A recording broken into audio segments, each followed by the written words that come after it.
द्वारा विरचित मंगलाचरण।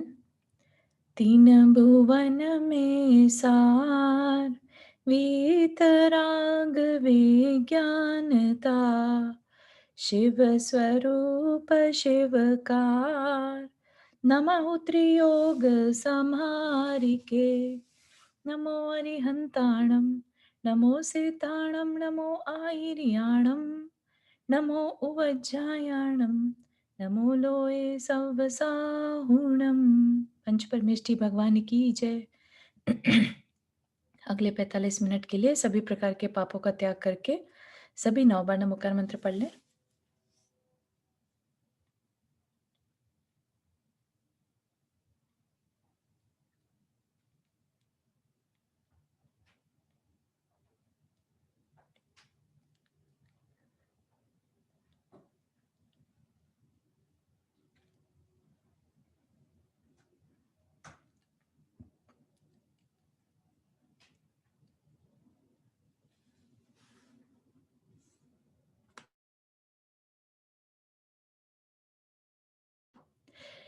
तो हम लोगों ने कल 2 देख लिए थे, सामायिक और प्रोष्ठत उपवास, ठीक है? और ये भी हमने शुरू किया था कि भोग और उपभोग का हमें परिमाण करना है, नियम करना है कि भई हाँ, इतना भोग और उपभोग मैं करूँगा।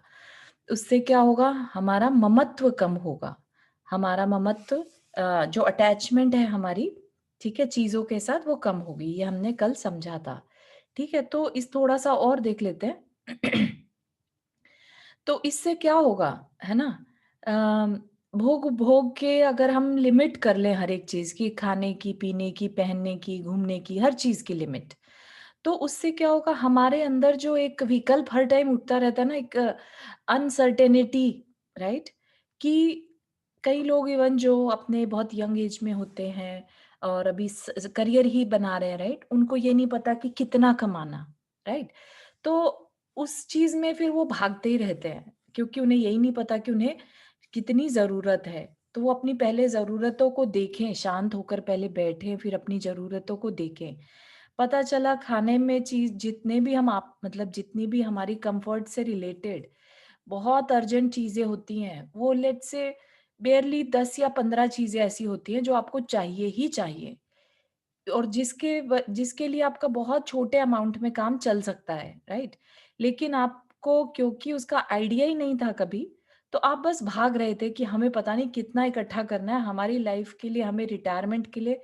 तो इस तरह के बच्चों की पढ़ाई के लिए पता नहीं कितना बस कॉन्स्टेंटली हम भाग रहे हैं।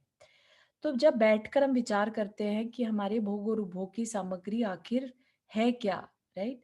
और इसके लिए कितने की ज़रूरत है हमें? फिर हम उसका नियम कर लें कि बस जब इतना हो जाएगा हमारे पास, तब हम उसके बाद भागना बंद कर देंगे। ठीक है? ये तो हो गया करियर से रिलेटेड भागना। फिर अपनी चीज़ों की भी लिमिट अगर हमने कर ली, राइट? लेट्स से आज हम 50 चीज़ें या 100 चीज़ें मान के चलते थे और उन्हीं के लिए भाग रहे थे। अगर हम हमारा काम 10 चीज़ों में भी चलता है, तो हमारा भागना भी उसी से रिलेटेड कम हो जाएगा। ठीक है ना? तो ये बहुत इम्पोर्टेंट है हमारी लाइफ के लिए, पीस ऑफ माइंड के लिए। जिस दिन आप ये समझ लेंगे ना कि परिग्रह परिमाण व्रत मैं ले लेता हूँ कि हाँ, हर चीज़ के लिए आपने एक बाउंड्री बना ली कि इवन घर कितने होंगे हमारे, है ना? 1 घर, 2 घर, 3 घर, उसकी लिमिट, रिटायरमेंट के लिए हमें पैसा कितना चाहिए, बच्चों की पढ़ाई के लिए पैसा कितना चाहिए, आप सबको सोचिए, है ना? कोई भी चीज़ आपकी ऐसी ना हो कि आप बस कर रहे हैं और आपको ये नहीं पता हम कर क्यों रहे हैं। कितनी को इज़ देयर अ लिमिट, है ना? तो हमें अपनी लिमिट को निर्धारित करने की बात करी जा रही है। और जिस दिन आप वो करेंगे और स सबके सहयोग से करना है, ये भी नहीं कि आप अपने हिसाब से चले और आपको इन्फॉर्मेशन है नहीं और आपने लिमिट ले ली, ठीक है ना?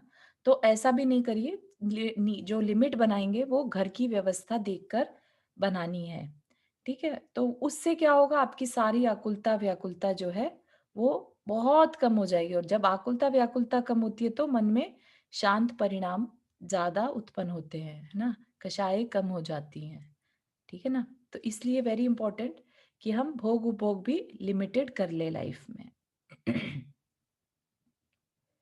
तो इंद्रिय विषयों से आसक्ति घटाकर सीमा बाँधना, ठीक है ना?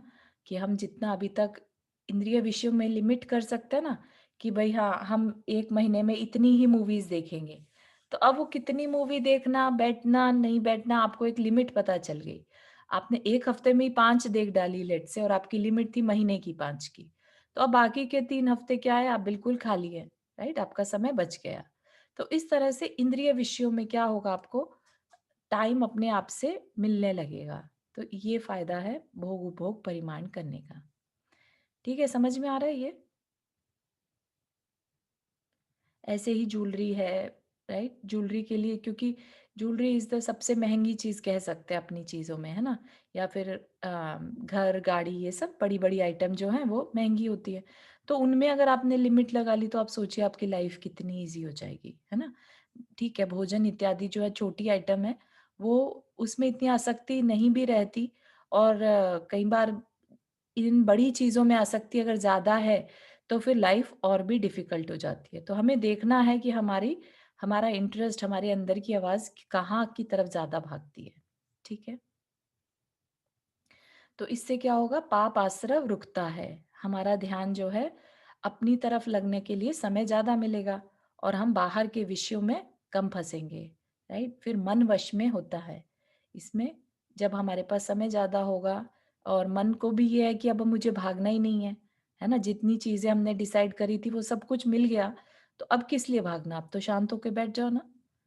राग मंद हो जाता है ना? व्यवहार शुद्ध होता है। रागमंद होने से आप सोचिए, यहाँ पर किसी ने लिमिट ले रखी है कपड़ों की चीज़ की, ठीक है?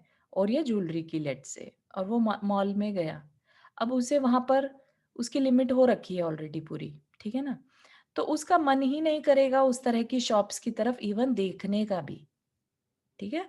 नहीं तो क्या होता है, जिन्हें नहीं लिमिट कर रखी वो उसको हर चीज़ देखनी है, हर चीज़ में इंटरेस्ट रहेगा उसका, कि मैं क्या पता ये पसंद आ जाए तो मैं ले लूँ, है ना? तो इस तरह से ये जो राग है ये कम हो जाता है हमारा, व्यवहार शुद्ध होता है। जब हम शांत होंगे तो हमारा मन भी दूसरों से अच्छी बातें करने का होगा।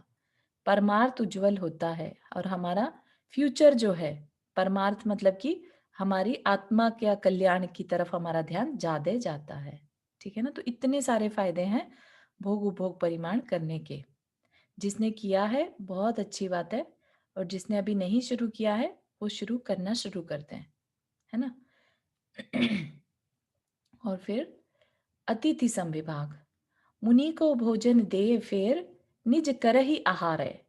तो क्या करना, कि जो अपने से श्रेष्ठ है ना, श्रावक है, व्रती हैं, मुनि हैं, आरिका हैं, उनको भोजन कराकर फिर भोजन करना, उससे क्या हमें दान की आदत पड़ती है, त्याग की आदत पड़ती है ना? अतिथि के सम्मान की आदत पड़ती है, दूसरों को इम्पोर्टेंस देने की आदत पड़ती है, कि हमसे भी अच्छा कोई है। हमने जो बनाया, हम अपनी तरफ से पहले अपने अतिथि को दें, सत्पात्रों को दें। तो बहुत ज़्यादा इसमें अपने अंदर विनम्रता आती है, इसलिए इस अतिथि संविभाग को रखा, ठीक है? क्योंकि इवन जो मुनि हैं वो आपस में एक-दूसरे के साथ बहुत विनय का व्यवहार रखते हैं, है ना? तो वो विनय कहाँ से आएगी, व्यावहारिक विनय? तो वो अतिथि संविभाग से आनी बहुत आसान है, इसलिए इसको शिक्षा व्रत में रखा। ठीक है? अतिथि कौन? जिसकी की आने की तिथि नहीं, है ना? और संविभाग समान विभाग, अपने में से ही बाँट देना, तो त्याग की भी आदत पड़ती है इसमें, ठीक है? पात्र के प्रकार में सबको ही समझ में आता है, 3 हमेशा 3 कैटेगरीज़ कर सकते हैं हर एक चीज़ में हम, उत्तम, मध्यम और जघन्य। तो उत्तम में कौन हो गए? मुनि महाराज, जो कि ग्रह रहित हों, है ना? तो मुनि महाराज भी आ गए इसमें, आरिका भी आ गई, क्षुल्लक जी आ गए, और चुल्लिका जी आ गई, है ना? मध्यम में जो व्रती श्रावक है, जिसने कि व्रत लिए, अणुव्रत ले लिए या प्रतिमा ले ली, वो मध्यम में आ गए, और जघन्य में अव्रती श्रावक, मतलब अव्रती सम्यक दृष्टि। ठीक है? उसके बाद तो बाकी सब एक ही कैटेगरी के हैं। वो सत्पात्र में नहीं आते, लेकिन आप अगर किसी सम्यक दृष्टि को भी आहार कराते हैं, तो भी आपको वो पात्र में ही आएगा। और पात्र दान का हमने बहुत ज़्यादा लाभ देखा है ना? जितने-जितने रिद्धिधारी मुनिराज को आहार कराते हैं, तो उतना-उतना हमें फल ज़्यादा से ज़्यादा भोग भूमि मिलती है ना? तो उसका पुण्य का अर्जन बहुत ज़्यादा है। ठीक है? चारों ये पीछे का और एक बार दिखा दो। अतिथि का, हाँ, 1 मिनट। हुँ, हाँ, ठीक है, थैंक यू। जी। ठीक है ना? तो दान क्या करता है? दान हमारे जैसे पानी से हम गंदगी को साफ कर सकते हैं ना, ऐसे ही दान क्या करता है हमारी गृहस्थी में लगे जो पाप हैं, उनके प्रक्षालन में काम आता है। पाप रूपी कर्म मल को दूर करके शुद्ध करता है। तो ये फ़ायदा है दान का। इसलिए गृहस्थ को दान करना चाहिए। ठीक है? तो यहाँ पर तो सिर्फ़ भोजन दान की बात करी है, लेकिन हमने चारों प्रकार के दान पढ़े थे, है ना?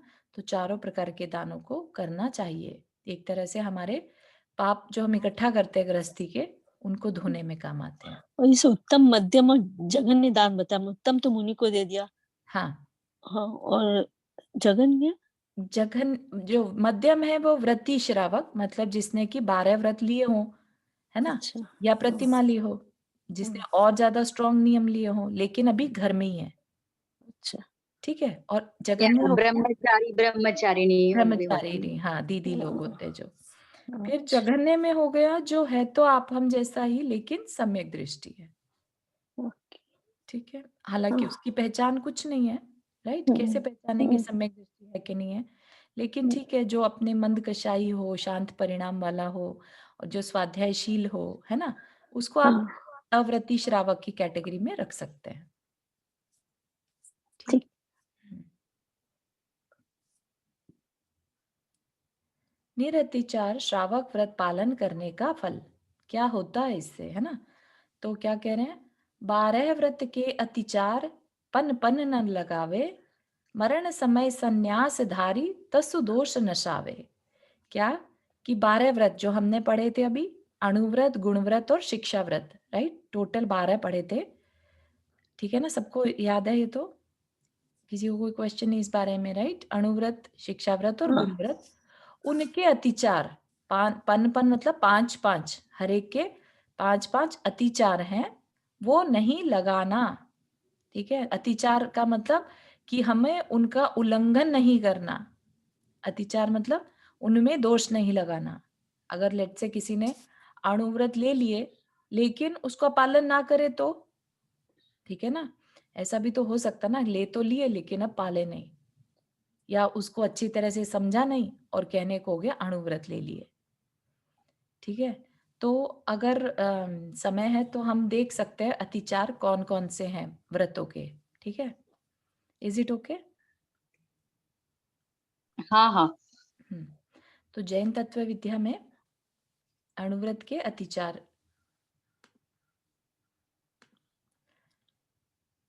तो अहिंसा अणुव्रत जैसे किसी ने अणुव्रत तो ले लिया, है ना? लेकिन अभी उसे क्या करना बाकी है, क्या-क्या चीज़ों का ध्यान रखना बाकी है कि दुर्भावना पूर्वक पालतू पशु-पक्षियों के नाक कान आदि छेदना, नकेल लगाना, नाथ देना आदि छेदन है। कि मार तो रहा नहीं है, अहिंसा कर रहा है, ठीक है ना? हिंसा नहीं कर रहा है, लेकिन छेद रहा है। तो छेदना भी किस में आ जाएगा? हिंसा की कैटेगरी में वो क्या है? अतिचार है। फिर बंधन, उनकी ऐसी कंडीशन नहीं रखना कि वो हिले-डुले ना, विपत्ति के समय अपने प्राणों की रक्षा भी ना कर सके। तो वो क्या है? बंधन। तो उनको ऐसे नहीं रखना, जैसे पहले के टाइम में तो हर घर में गाय, पशु वगैरह होते थे, राइट? तो जिसने अहिंसा अणुव्रत लिया है, तो उसको क्या ध्यान रखना कि उसको बाँधते समय इतनी ढीली रस्सी रखना कि वो हिल-डुल सके। ठीक है? या विपत्ति पड़ने पर लेट्स से कहीं भी गलती से आग लग गई या कोई आक्रमण हो गया, तो उस समय इतना हो कि वो विपत्ति के समय आप भाग सके, ठीक है ना? तो वो बंधन ऐसा बंधन नहीं रखना। पीड़न, फिर उनको अननेसेसरी डाँटना, पीटना, चाबुक लगाना, ये सब नहीं होना चाहिए। बिल्कुल अपने परिवार की भाँति उनके साथ बिहेव करना चाहिए और ना सिर्फ पालतू पशुओं के साथ बल्कि परिजनों को भी पीड़ा पहुँचाना, कठोर वचन कहना, अपमानजनक शब्द कहना, ये सब अतिचार हो गए। इसमें क्या होगा? आपका नियम जो है वो टूट सकता है। अगर आपने अपने परिणाम नहीं संभाले, ठीक है। अतिचार मतलब क्वेश्चन है यहाँ पे, जी ये जो पेट्स रखते हैं लोग, ये भी नहीं आएगा ना इसमें? क्या रखते हैं? पेट्स, पेट्स जो है ना एनिमल्स को, जैसे आएगा पेट्स, ना। पेट। हाँ पेट्स हाँ हाँ बिल्कुल आएगा, वो आएगा तो ना। वैसे ही निषेध है एक्चुअली। हाँ हाँ पशु पक्षी जो है ना, जो अपने मनोरंजन के लिए रखते हैं कि भाई हाँ हाँ हमें अच्छा लगता है ना, उसके लिए रखना तो वैसे ही निषेध है, क्योंकि आप अननेसेसरी अपने विषयों की वजह से पशुओं को बांध रहे हैं, ठीक है ना, रोक रहे हैं अपने हम्म, पास। हम्म, और यहाँ पर किन पशु पक्षियों की बात करिए जो आपके लिए कार्यकारी हैं गृहस्थी में, उनकी बात करी जा रही है। जैसे गाय हो गई, घोड़ा हो गया। पहले के टाइम में तो बैल भी रखते थे, राइट? किसान है तो बैल रखेगा ऑफ कोर्स। तो हाँ हाँ। उनकी बात करी जा रही है यहाँ पर, ठीक है। लेकिन अगर अपनी खुशी के लिए बस हमने किसी ने कुत्ता बिल्ली पाल लिया या चिड़िया को पाल लिया कि हमें अच्छा लग रहा है, तो वो तो पहले ही निषेध है, ठीक है ना। बहुत अच्छा। हाँ, तो पीड़न, पीड़न समझ में आ गया कि अगर अहिंसा अणुव्रत लिया है तो इन चीजों का भी ध्यान रखना कि किसी को हमारे शब्दों से भी पीड़ा ना पहुंचे, ठीक है ना। इतनी अंदर में करुणा आनी चाहिए, नहीं तो फायदा क्या है, फिर तो दिखाने का हिंसा अणुव्रत हो गया ना। अति भारारोपण पशुओं पर उनकी क्षमता से अधिक, या फिर कई बार आपने नोटिस किया होगा कई लोग हेल्पर तो रख लेते हैं घर में, राइट?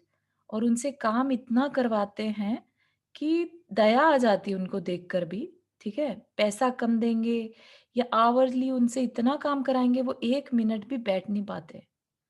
तो ऐसा काम कभी नहीं करना चाहिए, और स्पेशली जिसने अणुव्रत लिया है तो उसको तो बिल्कुल ही नहीं करना चाहिए कि किसी के आंसू निकल रहे हो और हमें दिखाई भी ना दें। तो अपने आश्रित कर्मियों एवं पशुओं पर उनकी क्षमता से अधिक भार लादना, अधिक काम लेना। कई बार क्या है, ओवर टाइम कराए जाते हैं, पैसा नहीं देते, है ना। उनका मन नहीं है तो भी बुलाएंगे कि नहीं नहीं तुम्हें आना है ना। तो वो क्या है, अति भारारोपण के अंदर आता है और वो दोष है, ठीक है। और आहार वारणा, दुर्भावना वश अपने आश्रितों के अन्न पान का निरोध करना, जानबूझकर उन्हें भूखा रखना, समय पर उनके भोजन पानी की व्यवस्था न रखना, इसे अन्नपान निरोध, है ना। वो लंच टाइम चाह रहे हैं लेकिन उन्हें छुट्टी ना देना, उनको भूख लगी है लेकिन तुम्हें कोई ध्यान नहीं है कि समय कितना हो गया, है ना। तो इस तरह से बहुत करुणा बेसिकली अपने अंदर में रखनी है। फिर सत्याणुव्रत, कहने को तो हम सत्य बोल रहे हैं हर चीज में, है ना, लेकिन और भी बहुत सी चीजें हैं जो हमें याद रखनी है। सत्याणुव्रत के अतिचार में ली है क्या, परिवाद, किसी की निंदा करना या किसी के साथ गाली गलौज करना परिवाद है। तो तुम्हारी जो लैंग्वेज है वो भी बहुत सौम्य सुसभ्य, मतलब कल्चर्ड लैंग्वेज होनी चाहिए, है ना। और किसी की निंदा करना, कमियां निकालना, है ना, नो वन इज परफेक्ट। फिर हम दूसरे में ये सोचे कि अरे उसमें तो ये कमी है, तो क्या रह जाएगा हम में और नॉर्मल पर्सन में, राइट। तो हम अगर सत्य की तरफ जा रहे हैं तो हमें दूसरे की निंदा नहीं करना। कोई कमी दिखाई दे रही है किसी की तो उसके मुंह पे जाके बताना, वो भी हित मित प्रिय वचनों के साथ, यानी कि बहुत स्ट्रॉन्ग वर्डिंग्स के साथ, ठीक है ना। तो इसलिए निंदा करना मतलब पीठ पीछे बात करना उसके बारे में। रहो व्याख्यान, दूसरे के गुप्त रहस्यों को उजागर कर देना, रहो व्याख्यान है। तो ये सबको समझ में आता है। तो किस में कहलाता है, चीटिंग में कहलाता है ना। असत्य हो जाएगा, तो किसी ने तुम्हारे पास सीक्रेट बताया, तुमसे शेयर की कोई बात, आप उसको जाकर दूसरे को बता दें, तो वो सत्यानुव्रत का अतिचार होगा।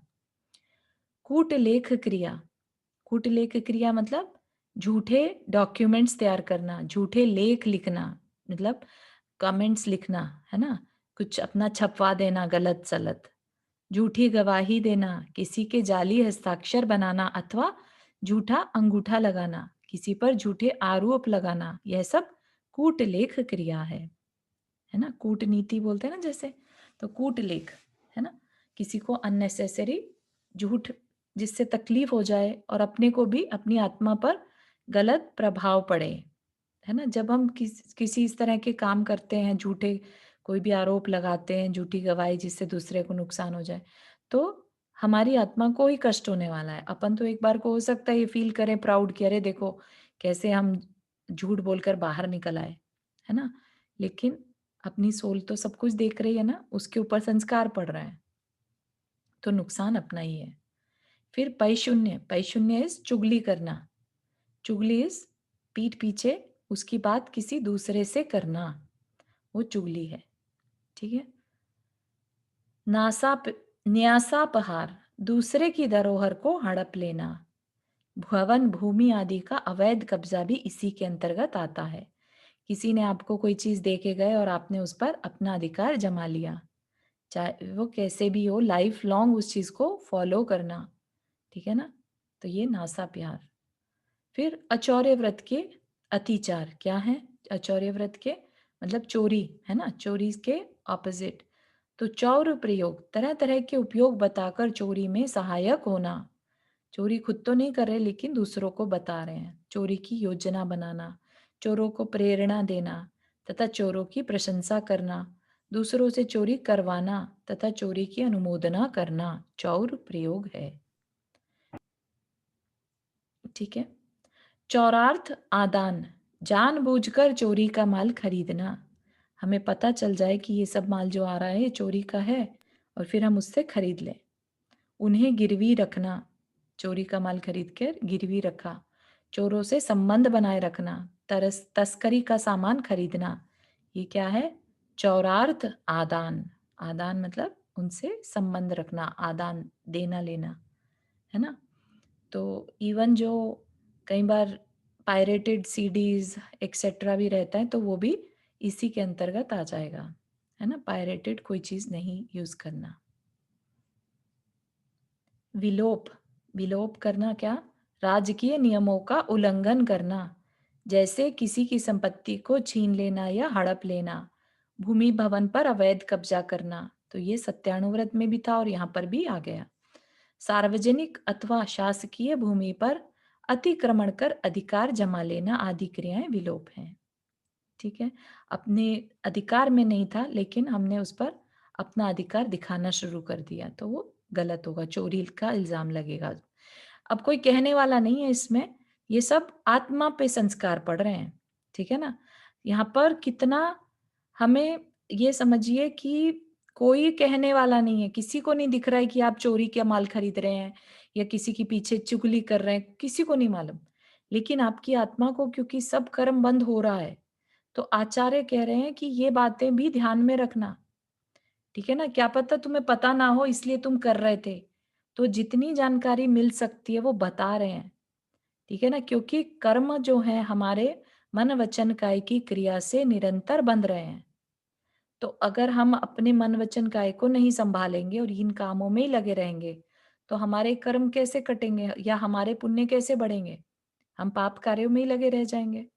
ठीक है ना? तो आचार्य हमारे कल्याण की बात को ध्यान में रखते हुए उसके अतिचार भी बता रहे हैं कि तुम ऐसे काम तो नहीं कर रहे। तुमने मोटा-मोटा तो छोड़ दिया चोरी, तुम किसी की चीज़ उठाकर नहीं ला रहे, खुद चोरी नहीं कर रहे। बट ऐसा तो नहीं है कि तुम दूसरे की हुई चोरी की अनुमोदना कर रहे हो जाने-अनजाने। तो उन चीज़ों के लिए ये अतिचार वर्ड बता रहे हैं। फिर हीनाधिक विनिमान, किसी को जानबूझकर गलत माप देना, ठीक है? या किसी किसी ने विश्वास किया आप पर और आपने उसको उस विश्वास का फ़ायदा रखकर और उसको कम सामान दे दिया, ठीक है? कहकर कि हाँ, बस इतना ही हुआ, ठीक है ना? तो ये क्या हुआ? हीनाधिक विनिमान, ठीक है? माप-तोल के साधन बाट आदि में कमती-बढ़ती रखकर व्यापार में अधिक लेने लेने और कम देने की नियत रखना और करना हीनाधिक विनिमान है।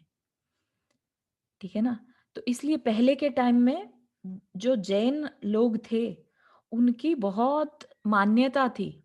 सोचिए जो व्यक्ति ये सारे अतिचारों से दूर है, अणुव्रतों का पालन कर रहा है, वो एक गृहस्थ श्रावक हो गया, राइट? आप उस पे कितना भी विश्वास कर सकते हैं, वो कभी आपके विश्वास को तोड़ेगा नहीं, ठीक है ना?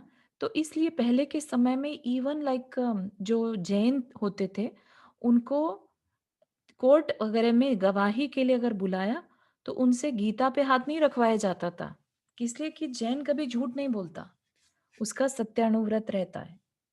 इतनी मान्यता थी जैनियों की, ठीक है ना? Which is kind of completely gone right now, which is very sad to see. But अगर आप सोचिए अपने अंदर इन सब चीज़ों को फॉलो करेंगे, तो आपको अंदर कितना मतलब ऐसा लगेगा कि हाँ, हम पे कोई भी भरोसा कर सकता है ना? किसी भी समय आप किसी दूसरे के लिए हमेशा एक सद्ग्रस्त की तरह अवेलेबल हैं। प्रतिरूपक व्यवहार, मिलावट करना, अधिक मूल्य की वस्तु में अल्प मूल्य की वस्तु मिलाकर बेचना, शुद्ध वस्तु में अशुद्ध वस्तु मिलाना, नकली वस्तुओं का व्यापार करना आदि सबको प्रतिरूपक व्यवहार कहा जाता है। ठीक है, तो इसमें अपने घर गृहस्थी में ये चीज़ कैसे आएगी? तुमने किसी के लिए खाना बनाया और उसको जो चीज़ चाहिए थी, तुमने उससे मिलती-जुलती और चीज़ उसमें, हल्की वाली चीज़ उसमें और मिला दी, है ना?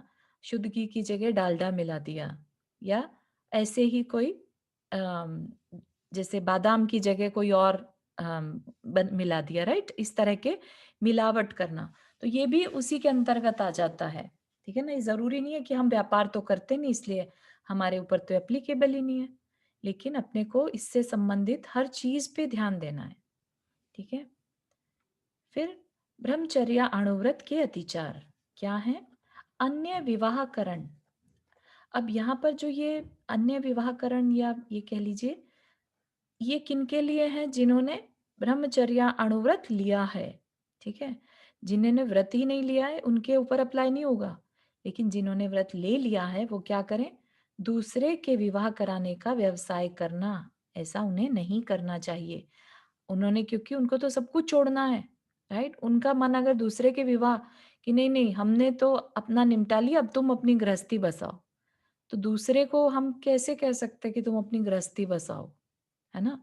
उसको हम अ, अभ्रम में क्यों डालेंगे, राइट? जिसने व्रत ले लिया उसको इन चीज़ों से दूर रहना, दिन-रात उसी चिंतन में लगे रहना, जिनका विवाह करना अपने गार्हस्थ्यिक कर्तव्य में सम्मिलित नहीं है, उनका विवाह करना अन्य विवाहकरण है। मतलब कि अपने बच्चों का, अपने भाई-बहनों का तो ठीक है, वो हमारे गृहस्थी के परिवार के लोग हैं, उनका कराना तो चलता है, कर्तव्य है। लेकिन अब कर्तव्य पूरा हो गया तो अब पूरी कम्युनिटी के विवाह कराने में लगे हैं, ठीक है ना? तो वैसा नहीं करना।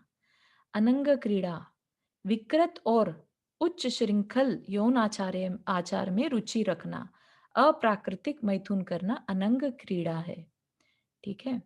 ये सबको समझ में आता होगा, लाइक अननेचुरल तरीके से काम व्यवस्था करना, ठीक है? विटत्व, काम संबंधी कुचेष्टाओं को विटत्व कहते हैं। मतलब ऐसी चेष्टाएं ही नहीं करना जो काम को दिखाने वाली हों, ठीक है?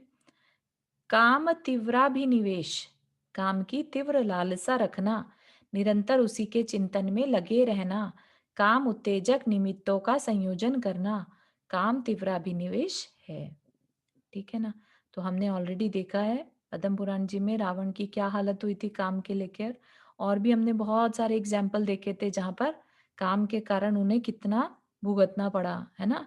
और इसकी लालसा ऐसी है कि एक बार तीव्रता में आ जाए तो कोई कुछ भी याद नहीं रहता, सारी सीमाएं पार कर जाता है वो, है ना? तो इसलिए बहुत ध्यान रखना।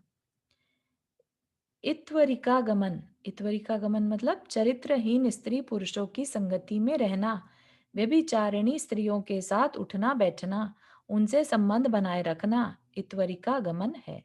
ये सबको समझ में आ गया होगा, है ना? कि गलत जो लोग हैं उनसे संबंध नहीं रखना। तो गलत लोग होते हैं, ये भी मानना, है ना? लेकिन अपने को, हम सदगृहस्थ हैं तो अपने आप को उनसे बचा कर रखना।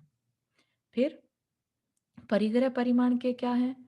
कि अतिवाहन, अतिवाहन मतलब अधिक लाभ की आकांक्षा से शक्ति से अधिक दौड़ धूप करना, दिन रात उसी आकुलता में उलझे रहना और दूसरों से भी नियम विरुद्ध अधिक काम लेना अतिवाहन है। खुद से भी अधिक काम करना और दूसरों से भी अधिक काम करवाना, दोनों ही इसमें आ जाएंगे।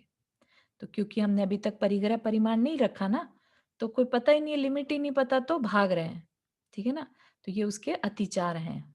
अति संग्रह करना। अति संग्रह क्या हो गया? अधिक लाभ की इच्छा से उपभोग्य वस्तुओं का अधिक मात्रा में अधिक समय तक संग्रह करके रखना, अर्थात अधिक मुनाफाखोरी की भावना रखकर अधिक संग्रह करना अ, अति संग्रह है। जैसे वो होर्डिंग होर्डिंग कहते हैं ना, कि एक बार जब यहाँ पर चीज़ों की कमी हो जाए तो मुनाफाखोरी, कि भई मैं इनको रख लेता हूँ और जब समय आएगा तो फिर तेज दाम में बेचूँगा। तो अति संग्रह करके रखना। अति विस्मय, अपने अधिक लाभ को देखकर अहंकार में डूब जाना तथा दूसरों के अधिक लाभ में विषाद करना, जलना, कुढ़ना, हाय हाय करना अति विस्मय है। ठीक है? अति लोभ, मन चाहा लाभ होते हुए भी और अधिक लाभ की आकांक्षा करना। सब कुछ मिल रहा है आपके हिसाब से, फिर भी और की अंदर में करते रहना। क्रय विक्रय हो जाने के बाद भाव घट बढ़ जाने से अधिक लाभ की संभावना हो जाने पर उसे अपना घाटा मानकर क्लेश करना अति लोभ है ना? जो स्टॉक वगैरह में डील करते हैं, है ना, उनके साथ ये बहुत ज्यादा होता है। अति भार वहन, लोभ के वश होकर किसी पर न्याय नीति से अधिक भार डालना तथा सामने वाले की सामर्थ्य से बाहर काम लेना अति भार वहन है। ये हमने अभी देखा था, है ना? तो बहुत जरूरी है अपने अंदर कंपैशन का होना। ये ये वाले भी देख लें हम, ये जो है शील व्रतों के अतिचार, जो बाकी के गुणव्रत और शिक्षा व्रत हैं उनको सप्तशील भी कहते हैं, उनके भी 5-5 अतिचार हैं। तो दिग्व्रत के अतिचार क्या है? ऊर्ध्व व्यतिक्रम, अज्ञान अथवा प्रमादवश ऊपर की सीमा का उल्लंघन करना, जो हम दिशाएं लिमिट कर लेते हैं ना, उनका उल्लंघन करना। अधो अधो व्यतिक्रम क्या है? ये आपने पहले भी बताया ना, जब हम्म, अपन 12 व्रत हाँ करे थे, 12 हाँ, प्रकार के। वो ही चीज है ये। एक तरह से अच्छा। सीमा का उल्लंघन अब नहीं करना। हाँ, ठीक हाँ। है? हाँ, आपने बताया इस दिशा में नहीं जाना है कि मतलब हाँ ज़्यादा। हाँ हाँ, वो ही है ये। तो ओके। क्या इसके अतिचार क्या है? मतलब कि जैसे क्षेत्र वृद्धि, लोभ वश सीमा को बढ़ा लेना, कि लिमिट तो लगा ली थी लेकिन अब क्या, अरे नहीं नहीं, उसमें फायदा बहुत था, लाभ बहुत था उस नगर में जाने का, तो वहां की क्या कर लिया, लोभवश सीमा को बढ़ा लेना। बढ़ा दिया। हाँ। ये क्या कहलाएगा? अतिचार कहलाएंगे उसके। या फिर निर्धारित सीमा को भूल जाना। ठीक है? तो अनर्थ दंड, त्याग व्रत के अतिचार। अनर्थ दंड हमने जाना था, फालतू का पाप कार्य में लगना, बेविना बेविजय बेवजह के। हाँ, नेगेटिव सब सोचना और सब था ना उसमें। हाँ हाँ। ठीक है? तो इसमें क्या, कंदर्प, राग की तीव्रता में हंसी मजाक अशिष्ट वचन बोलना। तो ये क्या है? फिजूल में बोलना, है ना? और क्या बोलना? स्पेशली हंसी मजाक पूर्वक अशिष्ट वचन, जो दूसरे भद्दे वचन, है ना?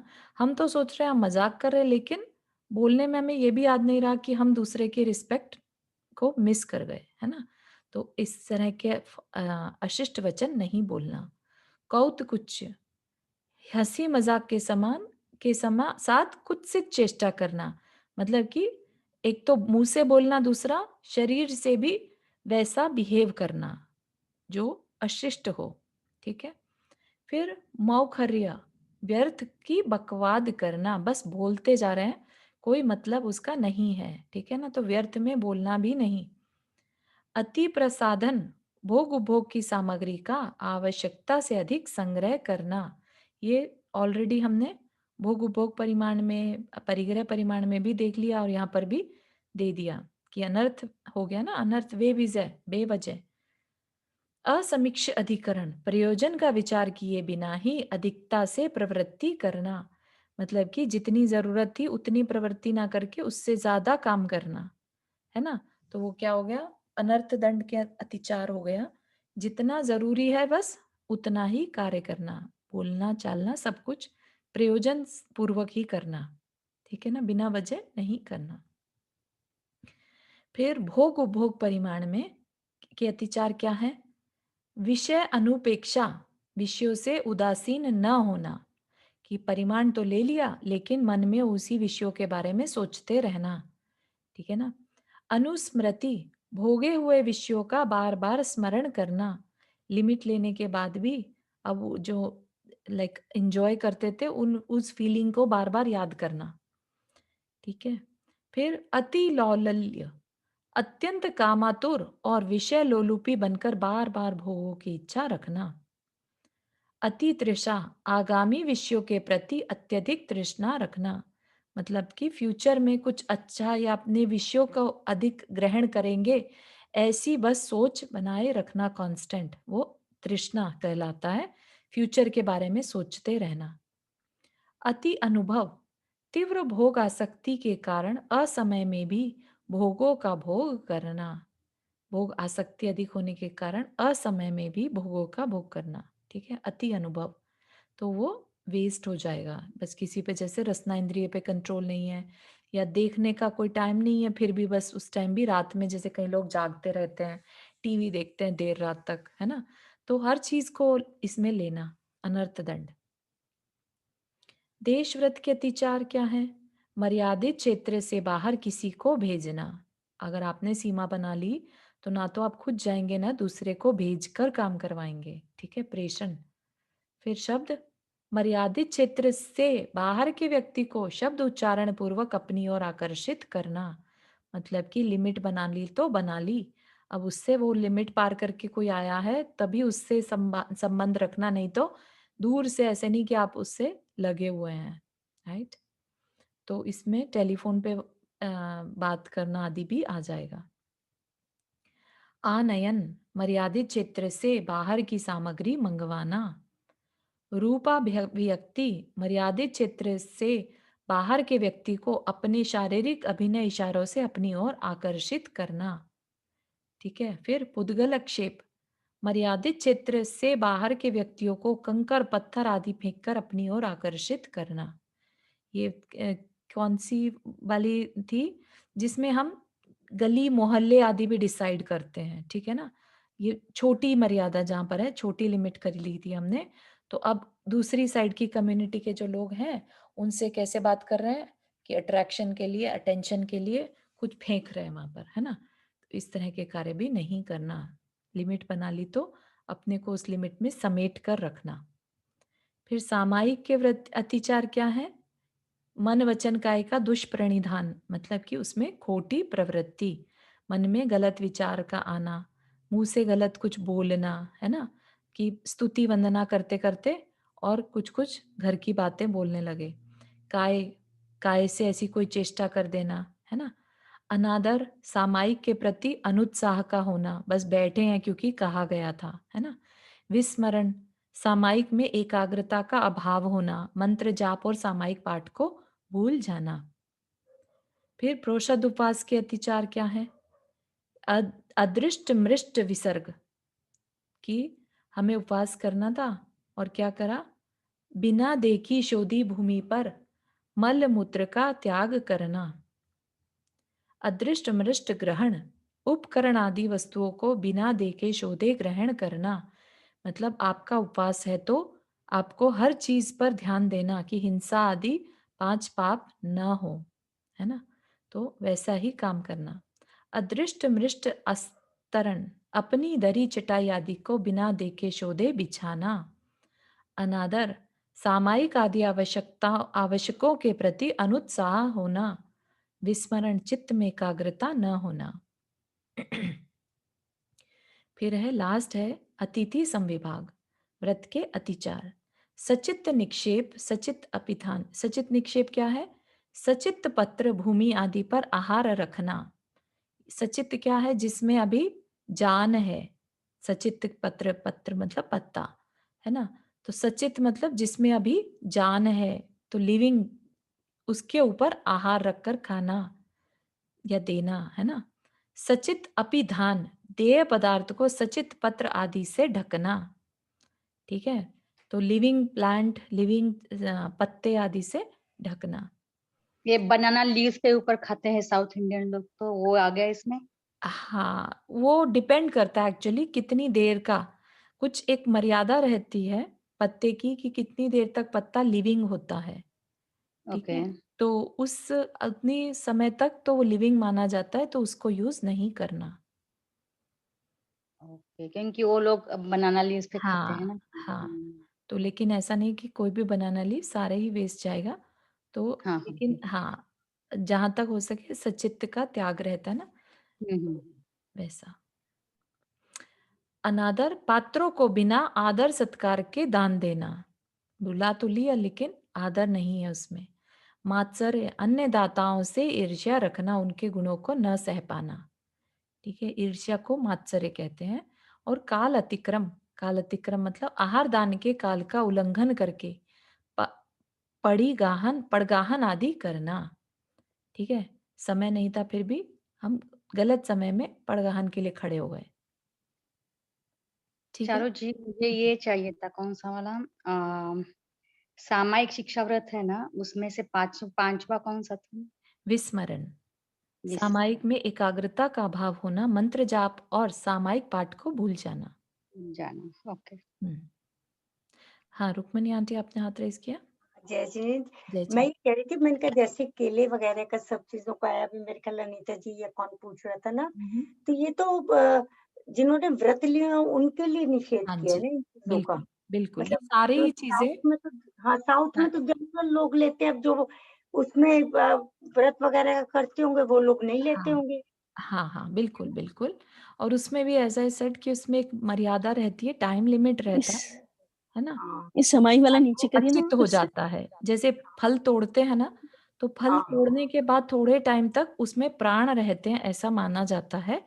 ठीक है, तो कुछ समय के बाद फिर उनको अचित करने के लिए कई बार गर्म पानी में भी डाल दिया जाता है, राइट। तो अरे उसके बाद वो अचित हो जाता है, तब वो उसको कंज्यूम किया जाता है। एक बार मेरी ग्रैंड डॉटर ने ये पूछा कि दादी, जब ये कहते हैं कि पेड़ों के में भी जान होती है तो वहां से उतार के फ्रूट खाते क्यों है, सब्जी खाते क्यों है? हाँ हाँ। तो फिर मैंने फिर मैंने महाराज जी से पूछा तो वही उन्होंने कहा कि जैसे अपने में वो कहते हैं ना कि हम लोग तो कौन सा बोलते हैं ना कि हम लोगों के व्रत नहीं होते इन हाँ चीजों के। हाँ, स्थावर और में आता है, वनस्पति का एक जो है स्थावर में आता है, ठीक है ना। हाँ तो हम तरस का तो नियम है ही कि हम तरस का घात नहीं करेंगे, लेकिन हाँ स्थावर का जितनी हमारी जरूरत है, ठीक है। अब हमें जरूरत नहीं है और हमने भर लिए फ्रूट्स, ठीक है, तो वो अच्छी बात नहीं है, वो अनर्थ दंड में आ जाएगा। लेकिन इसका ये मतलब नहीं है कि अब हम खाना बंद कर दें, है ना। बट अदरवाइज तो कायदे हिंसा से तो हर तो एक चीज चारों, में। जैसे कि अगर पेड़ सब चीजों में जान है हम्म। तो कायदे से तो जैसे कि फूल फल सब चीजें हैं तो बिल्कुल। उनको उतारना तो नहीं चाहिए। नहीं रुक्मिणी आंटी, क्या है, ये सब फल फूल में जान है, अग्रीड। लेकिन हाँ ये स्थावर में आता है ना, हाँ वनस्पति का एक इंद्रिय जीव है, ठीक है ना। तो हाँ इसमें हमें हिंसा का दोष कम से कम लगता है। हम ये नहीं कह रहे कि आप बिना वजह फूल फल तोड़ो, ठीक है ना। आपको हाँ जितनी हाँ, जरूरत है उतना जीवन लो। चलाने के लिए उतना लो, हाँ ठीक है ना। अदरवाइज तो आप ये देखिए कि जो गेहूं आ रहा है, क्या वो वनस्पति का एक नहीं है? हाँ, वो भी है? वही वही। तो एक ही चीज है ना, तो इसलिए वो गृहस्थी के दोषों में आ जाता है, ठीक हाँ है। तो इसलिए हमें उसका दोष लगता ही लगता है, लेकिन क्योंकि वो वनस्पति का एक इंद्रिय है, हाँ, तो दोष कम से कम लगता है कंपेयर टू अगर हम पंच इंद्रिय या किसी त्रस जीव का घात करते हैं, ठीक है, ठीक है ना। थैंक। और उसी के लिए फिर हम प्रतिक्रमण आदि भी करते हैं कि एक इंद्रिय से लेके पंच इंद्रिय तक जिन भी जीवों का हमारी वजह से घात हुआ हो, हाँ उसका हाँ हम, है ना, सही है ना। हाँ क्षमा माँगते हैं या बिल्कुल। तो ऐसा नहीं है कि हम जानबूझ के किसी को तकलीफ देना चाह रहे हैं। ये समझ लीजिए कि अपनी मजबूरी है, हम जीवन चलाने के लिए ऐसा कर रहे हैं।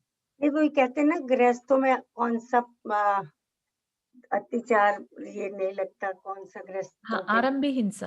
आरंभी हिंसा। जी, हाँ हाँ जी, तो ये आरंभ में आ जाता है, ठीक है हाँ ना, हाँ क्योंकि हम खाना बनाने के लिए आग भी जलाते हैं, ठीक है हाँ ना। बिल्कुल। तो आग भी तो एक तरह से अग्नि का एक जीव ही तो है ना? हाँ हाँ जल ढोलना कितना कितना आरंभ रहता है हमारे कार्यों में। तो इन ठीक। सब का दोष जो लगता है उसको हम अवॉइड नहीं कर सकते।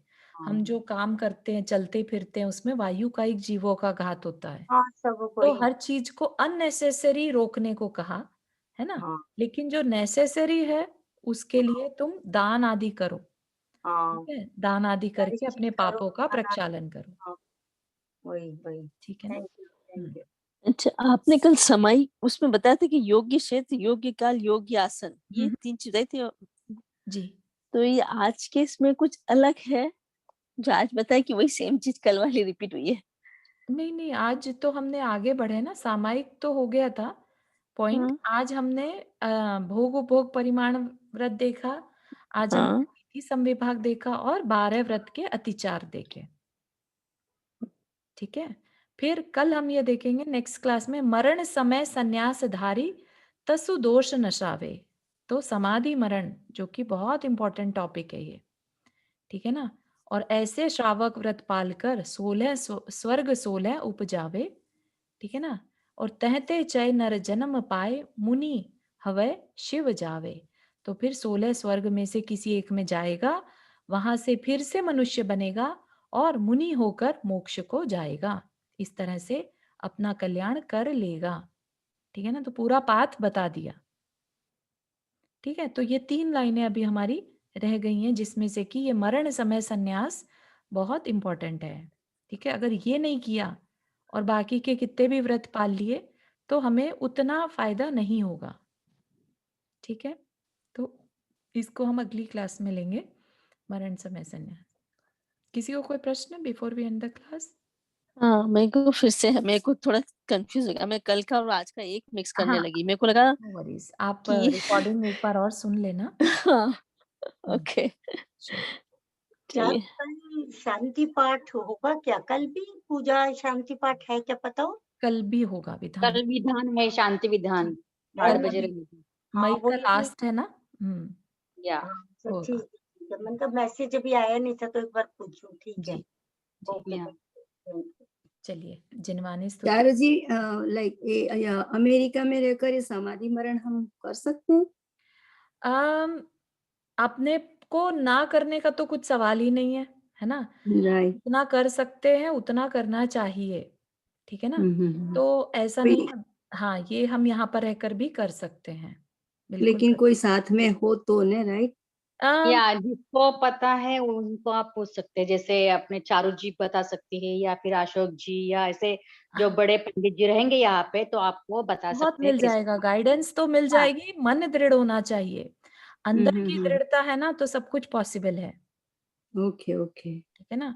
तो वो थैंक आप यू। फिर कहीं पर भी हो, सब जगह पॉसिबल है, सिर्फ़ अंदर की दृढ़ता वो आपको देखनी पड़ेगी, ठीक है ना? थैंक यू तो या या उस पे अपन बात करेंगे अगली क्लास में। तुम एक ओके। बार कह रही थी ना कि ये भेजोगी एक बार तुम्हारे पास है कि ये नहीं नहीं, नहीं, नहीं समाधि मरण से रिलेटेड नहीं है, लेट्स सी नेक्स्ट क्लास अच्छा में इस बारे में चर्चा करेंगे। वो किसी और से बात हुई हाँ, होगी हाँ, हाँ, आई रिमेंबर समबडी सेड कि दे हैव समथिंग, ठीक है। चलिए, जिनवानी स्तुति।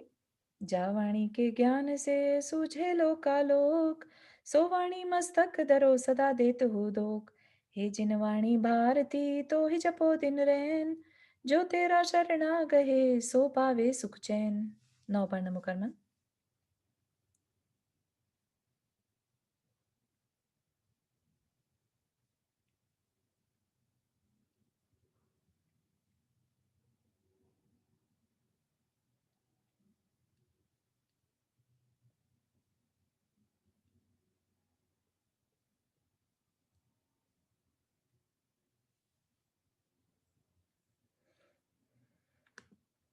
सभी को जय जिनेन्द्र। जय जिनेन्द्र। जय जिनेन्द्र सभी को। जय जय चारू जी। जय जिनेन्द्र। जय